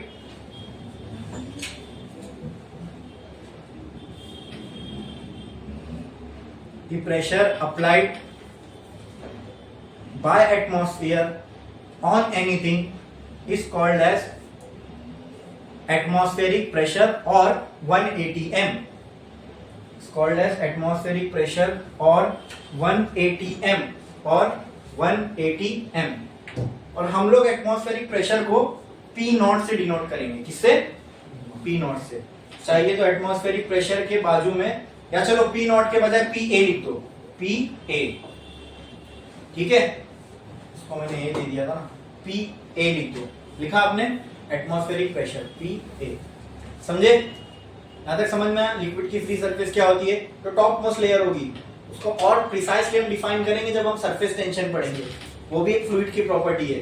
surface tension में हमको पता चलेगा ये फ्री सरफेस सिर्फ ये ऊपर नहीं, थोड़ा नीचे तक भी होती है, कहां तक होती है वो हम उसमें देखेंगे, ठीक है। बस अभी आप इतना समझ लो, तो top most layer of the fluid, जिसके बाद फ्लूइड खत्म, उसको हम क्या कहते हैं, फ्री सरफेस ऑफ फ्लूइड। उसके बाद क्या चालू होता है, एटमॉस्फेयर, और फ्री सरफेस के नीचे जितना भी पार्ट ऑफ लिक्विड है उसको हम कहते हैं बल्क ऑफ लिक्विड, यानी बहुत सारे लिक्विड है वहां पे। अभी हमने क्या देखा कि मान लो ऐसा समझो ये एक कंटेनर है, इस कंटेनर के अंदर फ्लूइड है और इस फ्लूइड के अंदर एक पॉइंट है जिसका नाम है O, ठीक है। अब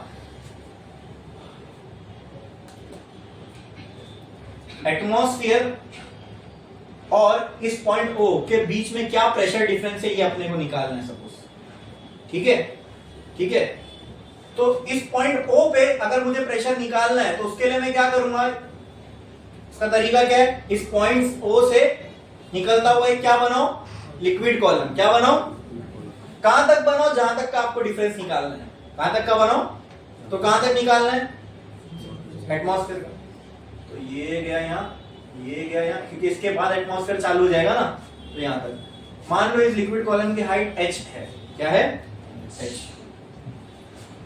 ऊपर से इस लिक्विड पे प्रेशर लगेगा, कौन सा फ्लूइड लगाएगा, एयर, और वो प्रेशर को हम क्या कहते हैं, तो ऊपर से इसको एक प्रेशर लगेगा, उसको हम बोलेंगे एटमॉस्फेरिक प्रेशर। बोलो क्लियर है, हाँ। अब जो प्रेशर एटमॉस्फेयर लगा रहा है, मान लो अगर यहां से एटमॉस्फेरिक प्रेशर लग रहा है तो यहां पे कोई फोर्स भी होगा, हाँ, तो वो फोर्स को मैं बोल दूं कि यहां पे एटमॉस्फेयर की वजह से जो फोर्स लग रहा है दैट इज Fa इस लिक्विड कॉलम पे, क्लियर। अच्छा, और एक फोर्स इस लिक्विड कॉलम में नीचे की तरफ लगेगा पॉइंट O पे, दैट विल बी mg। क्या इस लिक्विड कॉलम पे कोई लिक्विड भी एक फोर्स लगाएगा, कैसे, परपेंडिकुलर, और इन दी डायरेक्शन, लिक्विड कॉलम नीचे, तो लिक्विड पे ये फोर्स कैसा लगाएगा, ऊपर की तरफ, ऑपोजिट, ये ऊपर की डायरेक्शन में लगेगा। यहां पर एक फोर्स आएगा Fo। ये लिक्विड कॉलम कहीं मूव नहीं कर रहा, अपनी जगह पर है, तो क्या बोल सकता हूं मैं,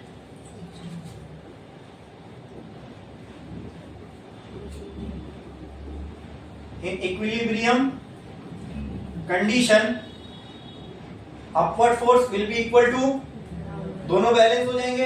इन इक्विलिब्रियम कंडीशन कहना है इसे, डाउनवर्ड फोर्स क्या क्या है यहां पे, Fa plus mg is equal to Fo। Clear है इतना, mg की जगह पे मैं क्या लिख सकता हूं, डेंसिटी क्या होती है, तो मास क्या हो जाएगा, तो क्या मैं यहाँ पे Fa plus rho Vg is equal to Fo लिख सकता हूं, हाँ, अरे बोलो,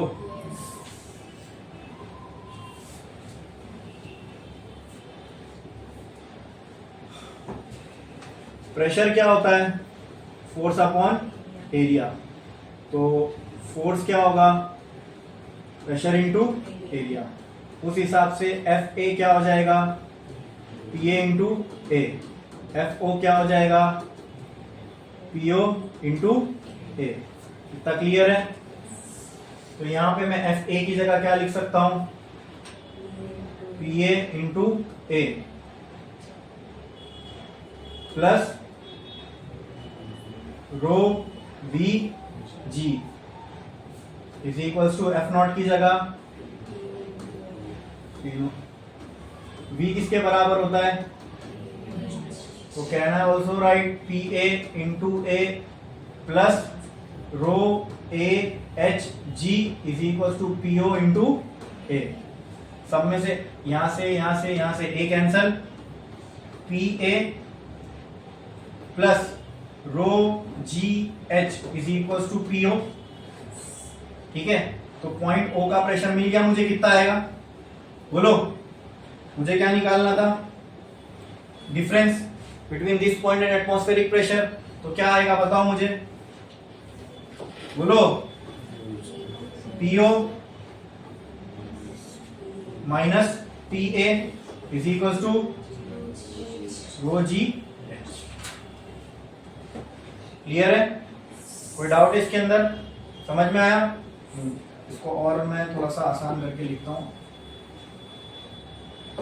एक तो मैं इसको ये ऐसा लिख सकता हूं, PO is equals to PA plus rho GH, है ना, सीधा करके। और दूसरा अगर प्रेशर डिफरेंस निकालना है तो मैं ये बोल सकता हूं PO minus PA is equals to rho GH। ठीक है, मतलब दो पॉइंट के बीच का अगर मुझे प्रेशर डिफरेंस निकालना है तो रो GH होगा। समझ में आया? बोलो क्लियर है? अच्छा, अब मैं आपको एकदम शॉर्ट में समझाता हूं ये फॉर्मूला मुझे डायरेक्ट कैसे आ सकता था।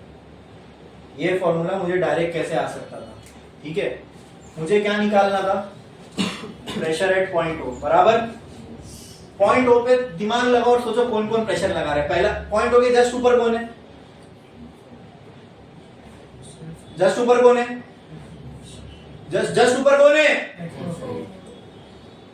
जस्ट ऊपर क्या है? पॉइंट O के ऊपर क्या है जो उसके ऊपर प्रेशर लगाएगा? एटमॉस्फेयर तो इधर है। क्या पॉइंट O के ऊपर लिक्विड कॉलम नहीं है?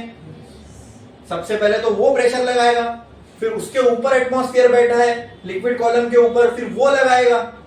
समझे कि नहीं समझे? बोलो।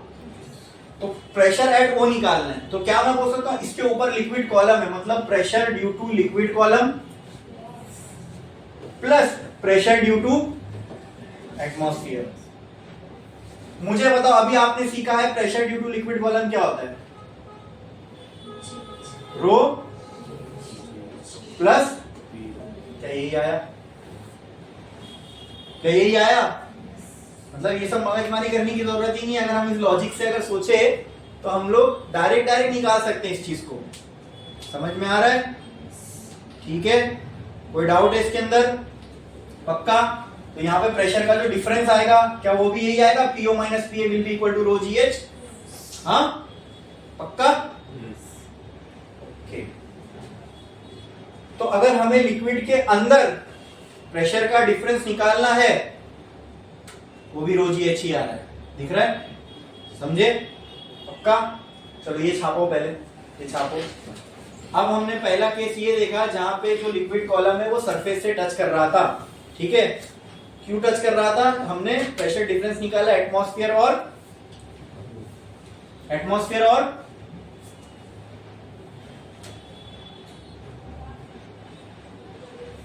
किसी एक पॉइंट के अंदर, नीचे लिक्विड के अंदर।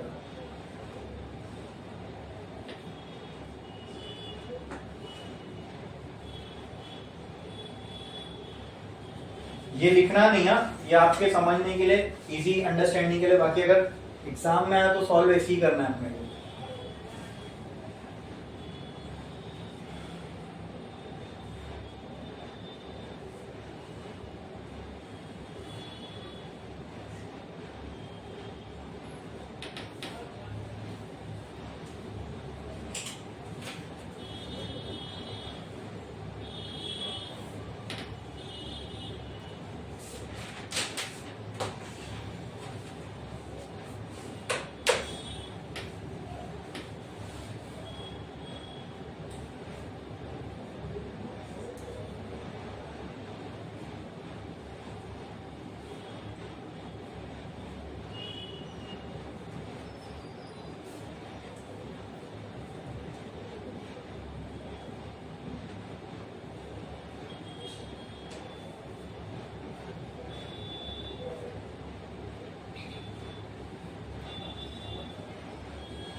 आपके टेक्स्ट बुक में जो डेरिवेशन का स्टेप्स है या मेथड है, पहला लिक्विड कॉलम की वजह से बनने वाला प्रेशर, ठीक है, फिर उसके बाद कंटेनर के अंदर तीन अलग अलग तरीके से हमें प्रेशर निकालना है।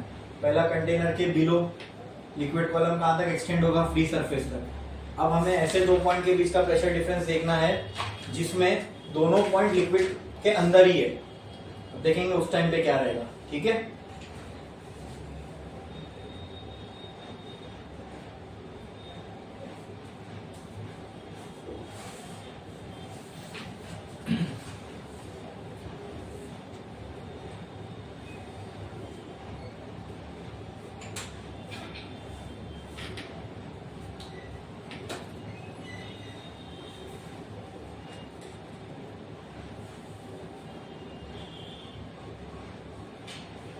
हो गया लिख के?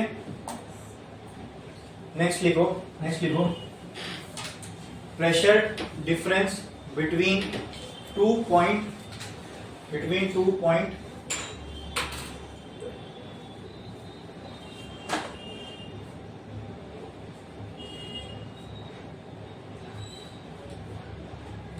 inside liquid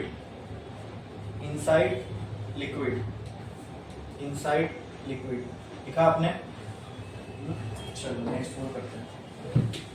अब मान लो मैंने एक कंटेनर लिया, ठीक है, उसमें ये लिक्विड भरा। अब 2 पॉइंट है लिक्विड में, let this point be 1 and let this point be 2।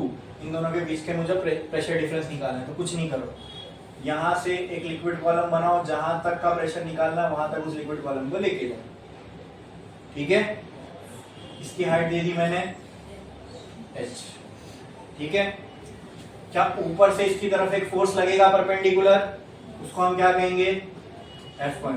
क्या नीचे वाले सरफेस को एक फोर्स लगेगा परपेंडिकुलर, उसको क्या कहेंगे? F2। और एक फोर्स लिक्विड कॉलम के नीचे की तरफ लगाएगा, बोलो क्या है वो? mg। क्या ये लिक्विड कॉलम ऊपर जा रहा है नीचे जा रहा है? नहीं। क्या मैं बोल सकता हूं in equilibrium condition F1 plus mg is equal to F2। फिर मैं m की जगह क्या लिख सकता हूं, बोलो? अब m की जगह फिर से क्या लिख सकता हूं? रो, सीधा मैं डायरेक्ट ये बोलूं क्या? m की जगह मैं direct rho a into h लिख सकता हूं। Can I write rho a h g is equal to F2? Clear? अब आप मुझे बताओ F1 की जगह पे मैं क्या लिख सकता हूं? P1 इंटू ए। F2 की जगह क्या लिख सकता हूं? P2 इंटू ए। तो यहाँ पे क्या आ जाएगा? P1A plus rho A H G is equal to P2A। A cancel, क्या हुआ? P1 plus rho G H is equal to P2। तो कहना है से P2 minus P1 is equal to rho G H. बोल सकता हूं, ठीक है। तो और क्लियरली लिखता हूं मैं कुछ इस तरीके से, P2 is equal to P1 plus rho G H, ठीक है। अब P2 माइनस P1 करूं तो क्या ये प्रेशर डिफरेंस होगा 2 पॉइंट इनसाइड द लिक्विड का? हाँ, P2 minus P1 will be equal to rho G H, ठीक है। अगर P2 माइनस P1 का आंसर रो जी एच आ रहा है, इसका मतलब क्या? P2 पे प्रेशर ज्यादा होगा, P1 पे प्रेशर कम होगा। तो ये क्लियर समझ में आ रहा है कि जितना हम लिक्विड के अंदर नीचे रहेंगे उतना प्रेशर ज्यादा होगा। सिंपल सी बात है, जितना आप लिक्विड के नीचे जाओगे उतना लिक्विड का वजन आपके ऊपर बढ़ता जाएगा। मान लो पहले अगर आप इधर थे तो मान लो आपके ऊपर लिक्विड की 10 लेयर है, तो 10 ही लेयर आप पे वजन लगा रही है। लेकिन जब आप यहां पहुंच गए तो यही समझो कि यहां पर पहुंचने के बाद आपके ऊपर लिक्विड की 100 लेयर है। तो पहले आपके सर पे कितनी थी? 10 लेयर थी। अब आप नीचे आ गए तो अब आपके सर के ऊपर कितनी है? 100। तो कहां पे आपके ऊपर प्रेशर ज्यादा पड़ेगा? ये साइड ज्यादा पड़ेगा ना, नीचे, ठीक है। तो P2 माइनस P1 मैंने क्यों किया, समझ में आया ना? हाँ, क्लियर है? पक्का? कोई डाउट है इसके अंदर? मतलब तो इससे क्या मैं कह सकता हूं, जैसे जैसे हम ऊपर जाएंगे वैसे वैसे प्रेशर कम होगा, ठीक है। एटमॉस्फेयर प्रेशर के साथ भी यही होता है, जैसे जैसे आप ऊपर जाते हो वैसे वैसे प्रेशर। सिंपल लॉजिक लगा लो। अभी समझो तुम्हारे ऊपर करोड़ लेयर है फ्लूइड की, वो करोड़ लेयर आपके ऊपर अभी फोर्स लगा रही है, उसका प्रेशर बन रहा है। जैसे जैसे आप ऊपर जाओगे वो लेयर्स आपके नीचे चली जाएगी, आपके सर के ऊपर की लेयर्स कम होती जाएगी कि नहीं? ये सिंपल लॉजिक, फॉर्मूला छोड़ो, सिंपल लॉजिक से समझो। जो फ्लूइड की लेयर आपके ऊपर है वो कम होती जाएगी जैसे जैसे आप ऊपर जाओगे। जितनी वो लेयर कम होगी आपके ऊपर वजन कम हो रहा है, प्रेशर आपके ऊपर कम ही होगा ना। तो as we move above the sea level pressure goes on decreasing, समझे? यही है उसकी वजह। ओके, तो अभी हमने 2 सिनेरियो देखे। अच्छा, एक तो pressure due to liquid column rho G H होता है, अगर लिक्विड के अंदर कोई दो पॉइंट के बीच का प्रेशर निकालना हो वो भी रो जी एच ही होता है। चेक करो, दोनों केस में वही आया। हाँ, पहला पॉइंट लिक्विड के अंदर है, दूसरा पॉइंट कहीं भी हो, एटमॉस्फेरिक पॉइंट हो, ठीक है, एटमॉस्फेयर का, या दो लिक्विड के अंदर के ही दो पॉइंट हो, प्रेशर डिफरेंस कितना आ रहा है, रो जी एच आ रहा है। बोलो क्लियर है? ये सब छोटी छोटी चीजें आगे हमको काम आएगी। क्लियर है? समझ में आया? पक्का? ठीक है। दूसरा, लॉजिक से कैसे कर सकता था इसको? यहां का प्रेशर P2 ये निकालना है, मुझे बताओ P2 के ऊपर क्या है, लिक्विड कॉलम, तो P2 में पहले तो प्रेशर आएगा लिक्विड कॉलम का, फिर लिक्विड कॉलम के ऊपर भी लिक्विड है, उसकी वजह से जो प्रेशर बन रहा है उसको मैंने नाम क्या दिया, एक लिक्विड कॉलम। पहले तो पॉइंट 2 पे कौन कौन प्रेशर लगाएगा, पहले लिक्विड कॉलम लगाएगा, उसके बाद जो ऊपर से प्रेशर आ रहा है लिक्विड का P1 वो लगाएगा, ठीक है। Pressure due to liquid column क्या होता है, क्या यही आया? सिंपल, कितनी आसानी से आ गया, लॉजिक से सोचे तो भी वही आ रहा है। समझ में आ रहा है कि नहीं? हाँ, करो ये। अब नेक्स्ट देखेंगे, अगर हम ये लिक्विड कॉलम फ्री सरफेस से ऊपर लेके गए तब क्या होगा, ठीक है। लॉजिक से सोचेंगे और फिर करेंगे भी। करो जल्दी करो।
हो गया? लिखे थर्ड लिखो, नेक्स्ट स्टार वाला और लिखो, प्रेशर डिफरेंस बिटवीन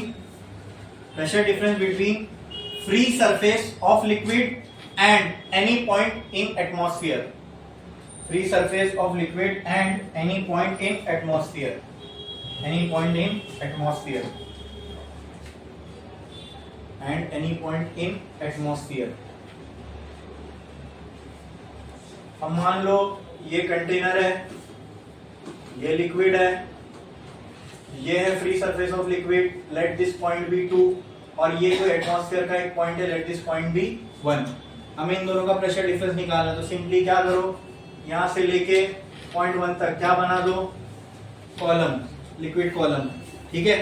फ्लूइड का कॉलम समझ लो, लिक्विड इज आल्सो फ्लूइड, वो एयर में भी तो फ्लूइड, एयर भी तो फ्लूइड ही है ना, ठीक है। इसका जो एक फोर्स है नीचे की तरफ आएगा mg बराबर, फ्लूइड इसके ऊपर की तरफ एक फोर्स लगाएगा, उसको मैंने नाम दे दिया F2, ऊपर से एयर इसको नीचे की तरफ एक फोर्स लगाएगी, इसका नाम है F1। ये कहीं मूव नहीं हो रहा है तो कहना है इसे इन इक्विलिब्रियम कंडीशन, कहना है इसे downward force F1 plus mg is equals to F2, बोलो क्लियर है। अब क्या मैं यहाँ पे m की जगह रो एच एच लिख सकता हूँ? तो कहना है F1 plus rho A H G is equal to F2। फिर आप मुझे बताओ, क्या यहाँ पे मैं F1 की जगह P1 इंटू ए लिख सकता हूँ? क्या मैं F2 की जगह P2 इंटू ए लिख सकता हूँ? ठीक है, बस यहाँ पे एक चीज याद रखना, यह H will be minus, H will be, यहाँ पे माइनस H नहीं, H इज नेगेटिव। क्यों नेगेटिव लेंगे? ध्यान, हम लिक्विड के लिए प्रेशर फाइंड कर रहे हैं ना, तो अब इससे पहले जो दोनों पॉइंट हमने देखा था वो लिक्विड के अंदर था, बराबर। तो लिक्विड के सरफेस को हम रेफरेंस मान के चले, ठीक है, उसी को हम रेफरेंस मान रहे हैं, तो वहां से जो भी नीचे की हाइट है we are considering it to be positive. तो जब लिक्विड के ऊपर जाएंगे तो वो हाइट क्या होने लगेगी? हाइट तो है वो, लेकिन उसको साइन कन्वेंशन क्या लेंगे? क्योंकि हमने लिक्विड सरफेस के नीचे की जो हाइट थी उसको क्या लिया था? पॉजिटिव। सिंस, या तो फिर मैं, चलो इसको हटाता हूँ, बाद में रीजन देके ही लिख लेंगे। तो इसको मैं ऐसा लिख सकता हूँ कि F1 की जगह P1A plus rho A H G plus is equal to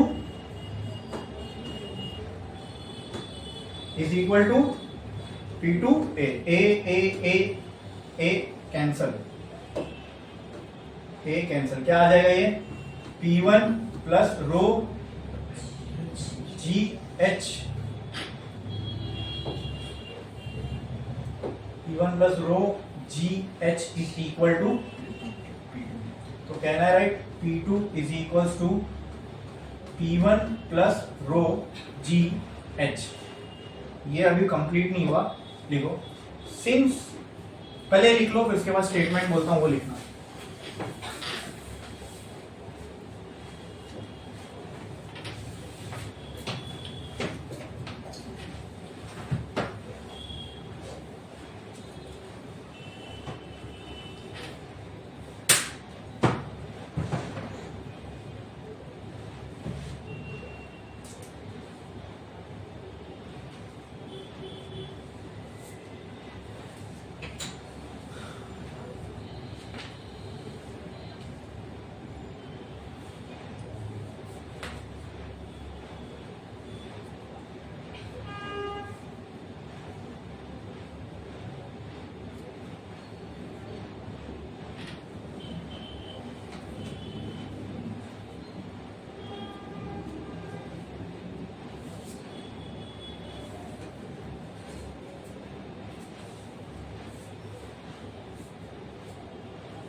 लिखा आपने?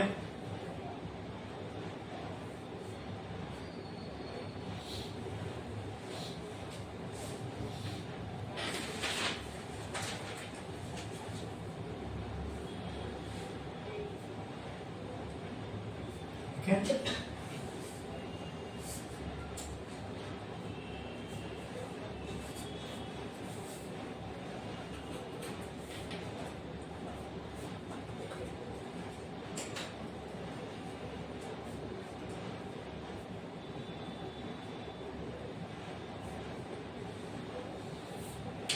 देखो,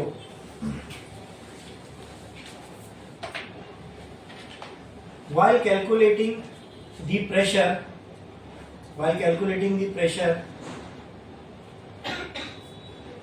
in the above scenario,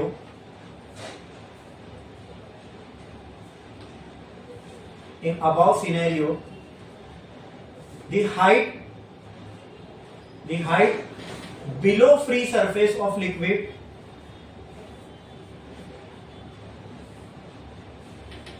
is considered to be positive,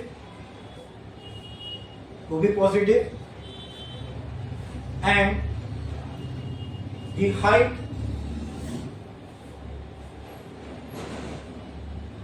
above free surface is considered to be negative,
अब ये जो मैंने लिक्विड कॉलम बनाया ना, यहाँ ये अज्यूम करो कि इसके अंदर भी लिक्विड है, तो जो अगर इसके अंदर भी लिक्विड है तो इस पॉइंट पे या फिर इस पॉइंट पे लिक्विड का प्रेशर जो होगा पॉइंट 1 पे, ठीक है, क्या होगा पॉइंट 2 पे, तो चलो ये समझ में आ रहा है डायरेक्टली। P2 जैसे अगर हम इसके नीचे जा रहे थे तो P2 की वैल्यू क्या आई थी, बोलो बोलो, P1 plus rho G H, यानी ये वाले पॉइंट पे इसके ऊपर क्या था, अरे बोलो, इसके ऊपर क्या था, लिक्विड कॉलम, फिर लिक्विड कॉलम के ऊपर क्या था, तो P1 plus rho G H. क्यों? क्योंकि ये जो लिक्विड का जो भी कॉलम था वो इसके नीचे था। अब हम लिक्विड कॉलम के लिक्विड के फ्री सरफेस के ऊपर चले गए। अगर फ्री सरफेस को हमने 0 माना है, ठीक है, ये समझो जैसे जैसे हम ऊपर जा रहे हैं वैसे वैसे प्रेशर क्या होता जाएगा, कम होता जाएगा। अगर हमने फ्री सरफेस को 0 माना है, ठीक है, तो अब P2 की वैल्यू मुझे निकालना है। जैसे जैसे जैसे जैसे जैसे जैसे मैं ऊपर जा रहा हूं तो ये हाइट इसके नीचे अगर मैंने पॉजिटिव लिया था उसके ऊपर हाइट को क्या लूंगा, नेगेटिव, ठीक है। वैसे मेरे को नहीं लगता इसके अंदर अपने को लेने की भी जरूरत है। अगर मान लो ये P2 है, ठीक है, अगर इस पॉइंट का अगर प्रेशर निकालना होता हमको तो वो सारी चीजें कंसीडर करने की जरूरत पड़ती। तो ये जो आपने लिखा है ना, जो भी आपने लिखा, ये मैं टेक्स्ट बुक का आपका देख के मैच करने का कोशिश कर रहा था, बट टेक्स्ट बुक में जो सिनेरियो लिया हुआ है वो थोड़ा सा अलग है और मैंने जो सिनेरियो लेके सॉल्व किया वो थोड़ा सा अलग है। तो वो नेगेटिव साइन लेने की हमें इसमें जरूरत नहीं है, ठीक है। तो डायरेक्टली हम जैसा सॉल्व कर रहे हैं हम लोग वैसे ही सॉल्व कर सकते हैं, ठीक है। क्योंकि अगर यहाँ का प्रेशर निकालना है तो ये जो प्रेशर होगा, यहाँ का जो प्रेशर होगा किसके बराबर होगा, यहाँ का जो प्रेशर होगा इसके ऊपर जो लिक्विड कॉलम है, तो लिक्विड कॉलम किसका है, एयर का। लिक्विड कॉलम किसका है, एयर का। तो P2 will be equal to P1 plus rho किसका आएगा, एयर का, G इंटू एच, बराबर। अब उसके ऊपर P1 जो भी हो, राइट। तो यहां पे मुझे आप बताओ P2 minus P1 will be equal to rho air G H. Clear है, समझ में आया पक्का। जिसमें भी लिक्विड कॉलम है उतने पार्ट का हम लोग उसकी डेंसिटी लेंगे, ठीक है। जैसे पहले दोनों केस में लिक्विड कॉलम पूरा का पूरा लिक्विड में था तो हमने लिक्विड की डेंसिटी ली थी। अब यहाँ पे जो लिक्विड कॉलम है वो किसमें है, एयर में है, तो वहां पे हमने किसकी डेंसिटी ली, एयर की। बोलो क्लियर है, समझ में आया। अच्छा, दूसरा, अगर मैं यहाँ पे P1 कैलकुलेट करना चाहूं तो देखो P1 या फिर लॉजिक से देखते, चलो यहाँ पे प्रेशर एट 2 निकालना है, तो प्रेशर एट 2 क्या हो जाएगा, इसके ऊपर लिक्विड कॉलम, उसके ऊपर एटमॉस्फेरिक प्रेशर, ठीक है। अच्छा, इसके ऊपर लिक्विड कॉलम है तो लिक्विड कॉलम का क्या आएगा, रो जी एच, और उसके ऊपर के प्रेशर को मैंने P1 नाम दिया हूं तो प्लस P1, यही आया। अरे बोलो, समझे ना, देखो वो कट कर दो, नेगेटिव वाला कट कर दो।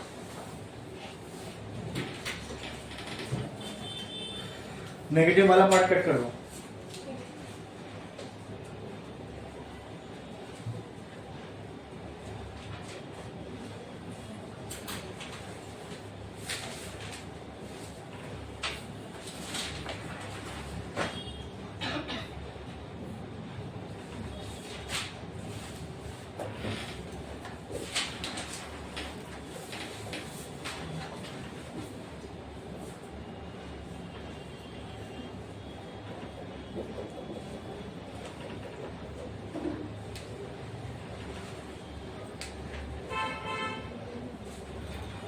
इसके बाद हमें एक कॉन्सेप्ट, ये तो हमने देखा कि वर्टिकली हमने जितने भी अभी कॉलम देखे दोस्तों ये सब कैसे थे, वर्टिकल, ठीक है। तो इतना हमें समझ में आता है, अगर वर्टिकली अगर हम चले तो नीचे से ऊपर जाने में प्रेशर कम होगा और ऊपर से नीचे आने में प्रेशर बढ़ेगा। ये किसी को कोई डाउट है तो लिखो, if we move vertically upward, एक लाइन छोड़ो, स्टार डालो और लिखो, नोट करके लिखो, note, if we move vertically upward in a fluid pressure decreases. Next point, next point, if we move vertically downward in a fluid, pressure increases, pressure increases.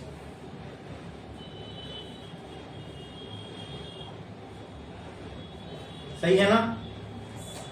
अच्छा, तो अगर मैं लिक्विड में ऐसा चलूं तो मैं ऊपर नीचे नहीं चल रहा हूं, मैं लिक्विड में इधर हूं तो मेरे ऊपर कुछ प्रेशर लग रहा होगा। वही अगर मैं इधर आ गया तो, अगर मैं इधर आ गया तो फिर मतलब अगर हॉरिजॉन्टली लिक्विड में चलूं तब प्रेशर में क्या डिफरेंस होगा, क्या होगा भी या नहीं होगा, ये हम देखेंगे एक ब्रेक के बाद।